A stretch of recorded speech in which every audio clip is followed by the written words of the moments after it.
In history, those who've seen the inevitable storm coming and prepared for it have been able to survive, and in most cases profit greatly from it. Man's high regard for gold and silver has always caused him to return to it in times of political and economic upheaval.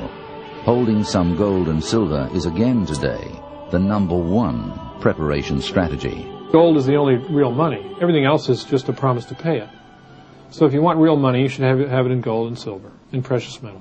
If you own gold or silver, that you will have a hedge against that problem because they're the ultimate liquidity. Gold has been for 5,000 years our standard for value.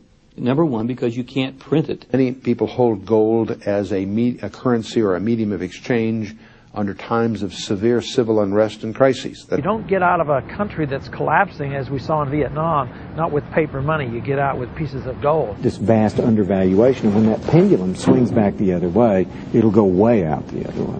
The eventual price of gold is not going to be $400 an ounce or $500 an ounce. It's not going to be $1,000 an ounce. It's going to be $20,000 an ounce or $25,000 an ounce or $45,000 an ounce before it stops. Whenever there's been a crash, gold and silver have always gained in value. You will be able to acquire anything that you want to if you have a supply of gold on hand. When things start to crash, if inflation takes off, then people have enough recent experience with gold and silver reacting positively to higher inflation rates. So there will be an immediate run toward these metals. Commodity markets today trade $1 trillion a day. Their hedge funds worth many, many billions of dollars. So it's a minuscule amount of silver, and gold, of course, is true for gold. And when everybody tries to rush in there at once, the price has to just skyrocket to clear the...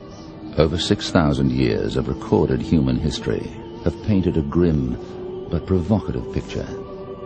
The civilizations that have risen and fallen tell an age-old story.